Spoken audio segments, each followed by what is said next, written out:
Sir corona का विश्वास नहीं है कभी भी। और जी हम लोग शुरू करते हैं अपनी आज की class. Banking company. Banking company में अभी तक हमने जो देखा, अभी तक बेटे हमने बड़ा बोरिंग पार्ट देखा था थ्योरी का। अब हम चल रहे हैं न्यूमेरिकल पोर्शन की तरफ। न्यूमेरिकल पोर्शन में क्या है जी? कुछ नहीं बेटे, बिल्कुल फाइनल अकाउंट है। जैसे क्या है कि हमारे क्या होते हैं उसमें भाई, सिंपल जैसे नॉर्मल हम लोग करते थे ना, फाइनल अकाउंट बनाते थे भाई। इस चैप्टर के अंदर भी क्या है मेन जो है, एक तो बेटे फाइनेंशियल स्टेटमेंट्स है। फाइनेंशियल स्टेटमेंट है और ये किसके हैं? बस बैंक के हैं। असलियत में तो चैप्टर में सिर्फ ये है जो जो अभी तक हमने बात की, वो बेस बहुत जरूरी था ताकि एक चार्टर्ड के लिए एक अच्छा लेवल, उसका एक अच्छा अचीवमेंट, एक अच्छा बेस बना रहे। फाइनेंशियल स्टेटमेंट ऑफ बैंक हमें जो करना है अपने चैप्टर में वो ये करना है। दूसरी बात, इन हमेशा आपको पता है कि फाइनेंशियल स्टेटमेंट के साथ में कुछ एडजस्टमेंट्स होती हैं। यहाँ भी हमारी कुछ एडजस्टमेंट्स हैं जिनके बारे में हमें पढ़ना है। वो मैंने आपको बताया भी था लास्ट क्लास में कि टाइप ऑफ क्वेश्चन कौन कौन से होते हैं एग्जाम में। बैलेंस शीट वाले आते हैं या पीएनएल वाले आते हैं, इंटरेस्ट वाले आते हैं, वगैरह वगैरह। लेकिन कुल मिला के बेटे चैप्टर तो देखो यही है। जो भी मैंने आपको थ्योरी पढ़ाई है, जो बेस पढ़ाया है, उसमें कुछ चीजें तो अभी भी छुटी हुई हैं। जैसे बैंक में जो सॉफ्टवेयर होता है फिनेकल 7, फिनेकल 10, वो यूज करते हैं वो लोग। और वहां पे भी सेम वही चीज होती है, जनरल एंट्रीज, वाउचर्स वगैरह के थ्रू एंट्री होती है। बस ये कि हमें दिखता नहीं है वो सॉफ्टवेयर में डाला वहां पे, वो फटाक से एकदम सारी चीज रेडी मिलती है। Anyways, now come to the point. मैं स्टार्ट करता हूँ जी। Statement of companies. और मैं आता हूँ जी फुल स्क्रीन पे लेके इसे कॉपी को, और नोट करना शुरू करेंगे। आज बहुत सारा नोटिंग होगी।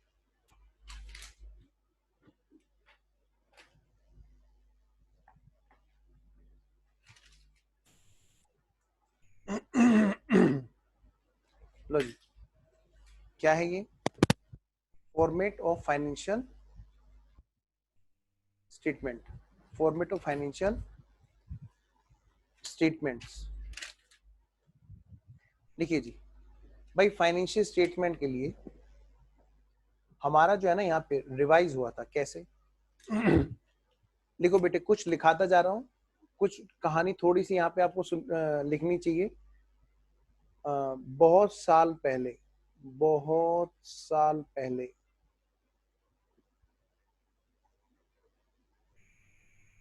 इसे रेवेन्यू अकाउंट बोलते थे।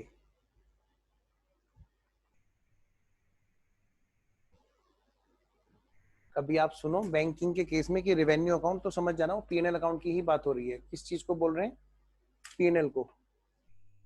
पीएनएल अकाउंट की मैं बात कर रहा हूँ। किसकी बात कर रहा हूँ मैं? पहले पीएनएल अकाउंट की।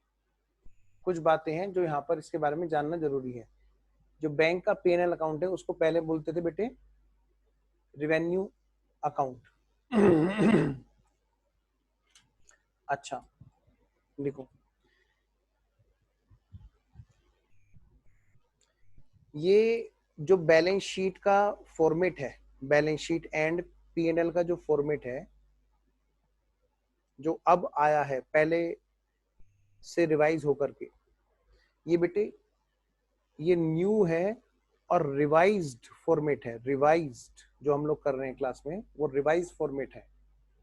अच्छा, सत्या भी आ गई। रिवाइज फॉर्मेट है, new revise format.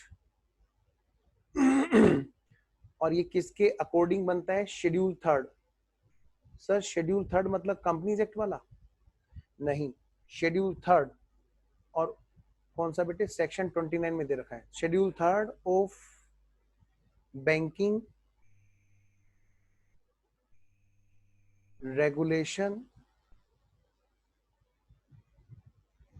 Act 1949। Banking regulation act है बेटे 1949। और ये क्या हुआ था? जो कमेटी थी एक,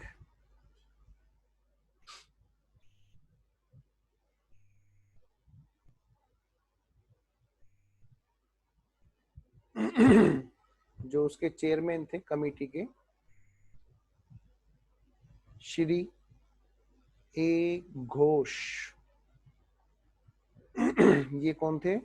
ये बेटे डेप्यूटी गवर्नर थे आरबीआई के, डेप्यूटी गवर्नर।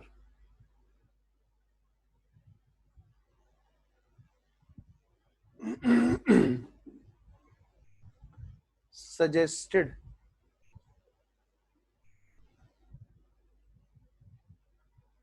सच रिवीजन, सच रिवाइज्ड फॉर्मेट।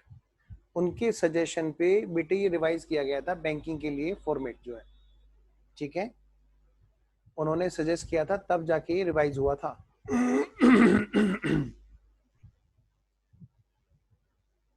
देखिए नोट, बैंक्स के लिए, बैंक्स के लिए एएस एंड इंडेस, मतलब एएस या फिर इंडेस या फिर आईएफआरएस, जो भी आप बोलते हैं, जो भी आप समझते हैं, नहीं लगते, इन पर एएस आईएफआरएस इंडेस नहीं लगते।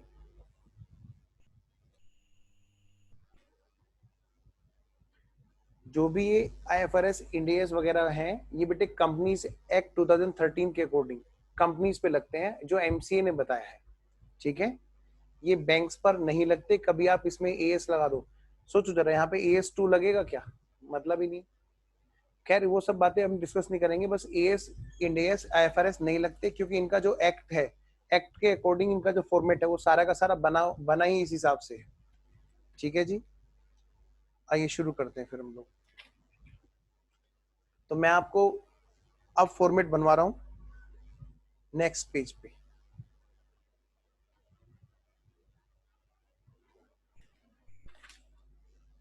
तो बेटे मेरे साथ साथ सब बच्चे नोट करते चलेंगे, मेरे साथ साथ, आगे नहीं।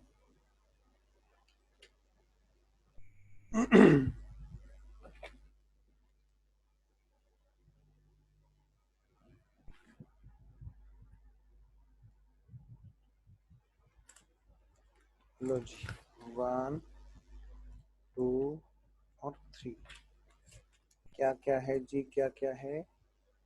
2 साल की फिगर है।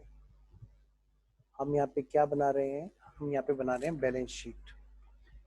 बिल्कुल बेटे फिगर देखो, ये कॉलम तो बिल्कुल वैसे बनेंगे जैसे शेड्यूल 3 वाले में बनते थे, बस थोड़ा सा नंबरिंग और ये सब चीजें अलग अलग होंगी। करंट ईयर, प्रीवियस ईयर,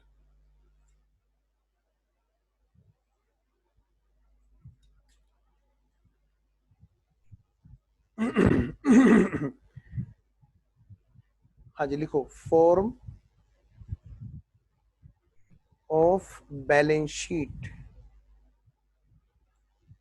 बेटे ध्यान रखना, इनका क्या है, एक फॉर्म आता है छपा छपाया। क्या मतलब सर? जैसे हमने कहीं पे देखा है, क्या किसी बच्चे ने कहीं देखा हो आर्टिकलशिप में कि इंडिविजुअल, प्रोप्राइटर, इन सब की बैलेंस शीट बकायदा बनाई जाती है, कंप्यूटर में टाइप होती है, प्रिंट निकलते हैं, उसमें कुछ भी चीजें चेंज हो सकती है अकॉर्डिंग टू रिक्वायरमेंट। पार्टनर्स का वर्किंग कैपिटल में हो सकता है कि वहां पर जो है पार्टनर्स कैपिटल अकाउंट में जो है ना किसी भी तरीके थोड़ा सा क्लासीफाई भी कर सकते हैं, चेंज भी कर सकते हैं आगे पीछे। लेकिन इसमें क्या है, हम फॉर्मेट चेंज नहीं कर सकते। इसमें बेटे फॉर्म्स होते हैं, फॉर्म्स, इनके छपे छपाए फॉर्म्स आते हैं और हमें क्या करना होता है, उन्हीं फॉर्म्स में डाटा फिलअप करना होता है। जैसे हमारे जैसे एडमिशन के फॉर्म होते हैं, एडमिशन के फॉर्म होते हैं कॉलेज के, तो क्या होता है उसमें पहले से कॉलम खींचे होते हैं, ये वाला यहाँ पे ये एप्लीकेबल है तो भरो, नहीं तो फिर स्किप करके आगे बढ़ो। पर ये जो नंबर है ये फिक्स रहता है, वो किसी और का नहीं हो सकता। अच्छा, फॉर्म ऑफ बैलेंस शीट, बेटे ये जो फॉर्मेट होता है ये होता है फॉर्म ए। इस वाले फॉर्म का नाम क्या होता है? फॉर्म ए। फॉर्म ए में मिलती है बैलेंस शीट। अच्छा, दूसरा फॉर्मेट भी होता है, हाँ, सेकंड पार्ट जो होता है उसको हम बोलते हैं पीएनएल अकाउंट, और वो होता है फॉर्म बी। सबसे पहले क्या मिलती है हमें? बैलेंस शीट मिलती है देखने को, फिर क्या मिलता है बेटे हमें? PNL account.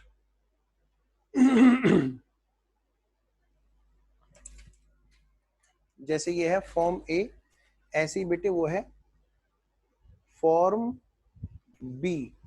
वो किसके लिए है जी? वो किसके लिए है जी? वो है form of profit and loss account. Form of profit and loss account. बहुत मन से करना, क्योंकि जिंदगी में एक ही बार ये चैप्टर पढ़ना होता है, लेकिन ये ऑडिट हमें हर साल करना होता है। लो जी, मैं लिखना शुरू करता हूँ। आइए जी।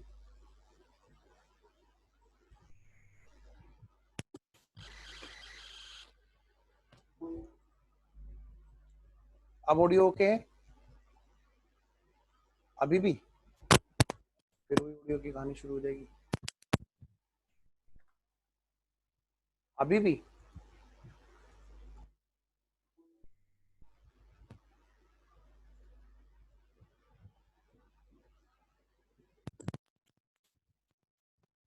अभी बोलो, ऑडियो ओके है?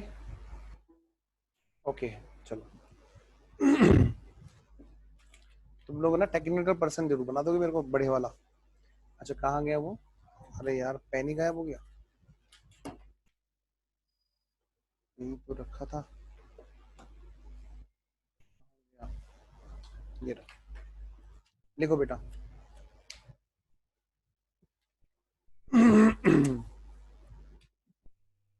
पार्टिकुलर्स।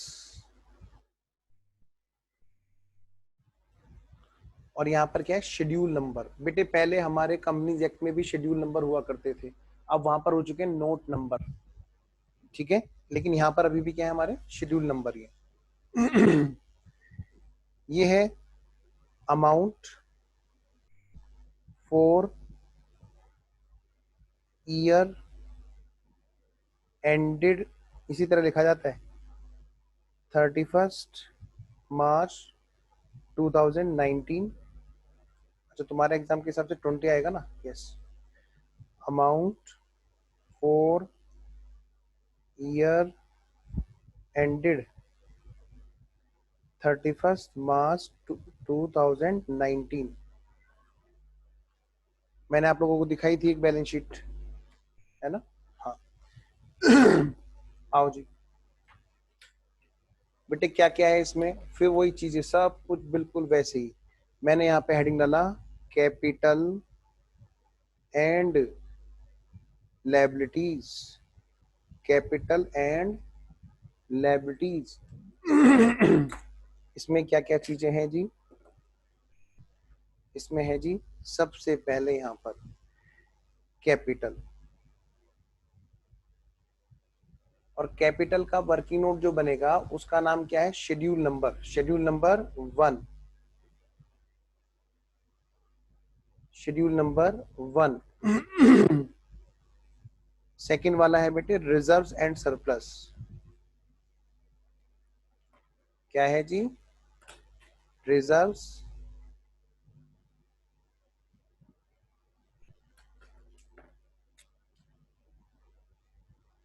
Reserves and surplus. और इसका है शेड्यूल नंबर 2। ये तो पैसा हो गया अपना। दूसरा बेटे पब्लिक से जो लिया, एक है बेटे डिपॉजिट्स, नंबर 3। और क्या हो सकता है? बोरोइंग्स, दूसरे बैंक से, आरबीआई से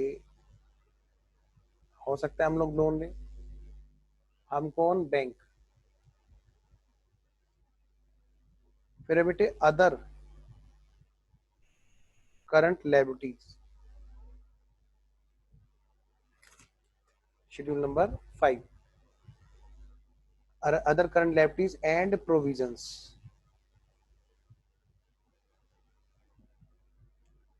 एक मिनट रुकना, मैं 1 मिनट में आया।